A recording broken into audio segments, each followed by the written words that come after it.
Life is too short for long-term grudges. If you get up in the morning and think the future is going to be better, it is a bright day. Otherwise, it's not. I'd rather be optimistic and wrong than pessimistic and right.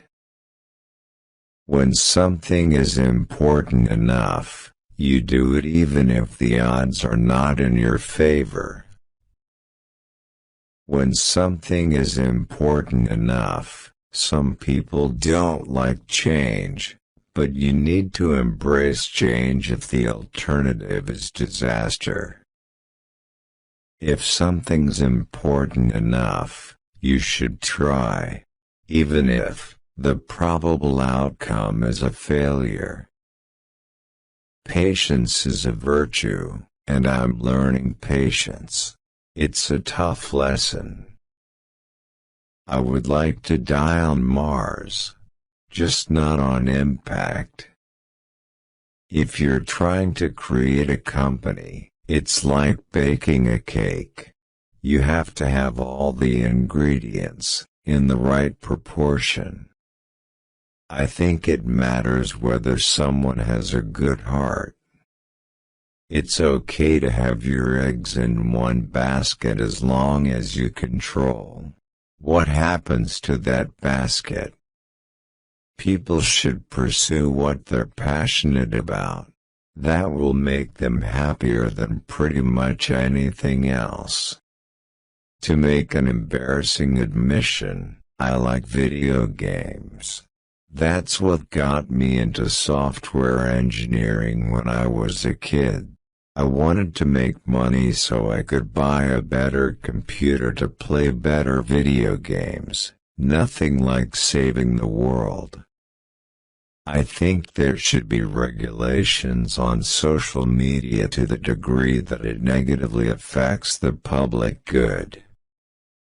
We're running the most dangerous experiment in history right now, which is to see how much carbon dioxide the atmosphere can handle before there is an environmental catastrophe.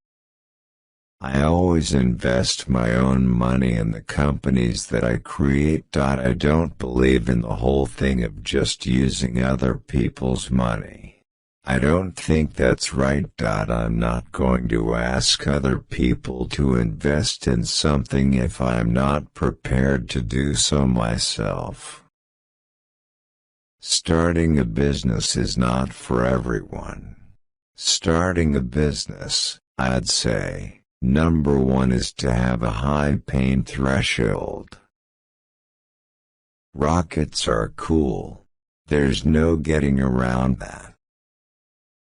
I think life on Earth must be about more than just solving problems. It's got to be something inspiring, even if it is vicarious. I don't create companies for the sake of creating companies, but to get things done. If humanity doesn't land on Mars in my lifetime, I would be very disappointed. If I'm not in love, if I'm not with a long-term companion, I cannot be happy. I do love email. Wherever possible, I try to communicate asynchronously. I'm really good at email. I'm interested in things that change the world or that affect the future, and wondrous, new technology where you see it, and you're like, wow, how did that even happen? How is that possible? The value of beauty and inspiration is very much underrated, no question. But I want to be clear, I'm not trying to be anyone's savior. I'm just trying to think about the future and not be sad. The path to the CEO's office should not be through the CFO's office, and it should not be through the marketing department.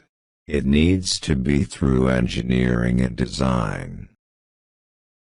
The problem is that in a lot of big companies, the process becomes a substitute for thinking. You're encouraged to behave like a little gear in a complex machine. Frankly, it allows you to keep people who aren't that smart, who aren't that creative. The factory is the machine that builds the machine. In order to have your voice be heard in Washington, you have to make some little contribution. Man has the power to act as his own destroyer, and that is the way he has acted through most of his history. The key to making things affordable is design and technology improvements, as well as scale. If you don't have sustainable energy, you have unsustainable energy. The fundamental value of a company like Tesla is the degree to which it accelerates the advent of sustainable energy, faster than it would otherwise occur. I'm a Silicon Valley guy. I just think people from Silicon Valley can do anything. Biofuels such as ethanol require enormous amounts of cropland and end up displacing either food crops or natural wilderness, neither of which is good. The United States is definitely ahead in culture of innovation. If someone wants to accomplish great things, there is no better place than the U.S. The future of humanity is going to bifurcate in two directions. Either it's going to become multiplanetary, or it's going to remain confined to one planet, and eventually there's going to be an extinction event. I usually describe myself as an engineer. That's basically what I've been doing since I was a kid. If you want to grow a giant redwood, you need to make sure the seeds are okay, nurture the sapling, and work out what might potentially stop it from growing all the way along. Anything that breaks it at any point stops that growth. The goal of Tesla is to accelerate sustainable energy. So we're going to take a step back and think about what's most likely to achieve that goal. In order for us to have a future that's exciting and inspiring, it has to be one where we're a spacefaring civilization. With artificial intelligence, we are summoning the demon. You know all those stories where there's the guy with the pentagram and the holy water, and he's like, yeah, he's sure he can control the demon? Doesn't work out. I tend to approach things from a physics framework, and physics teaches you to reason from first principles rather than by analogy. I don't spend my time pontificating about high-concept things. I spend my time solving engineering and manufacturing problems.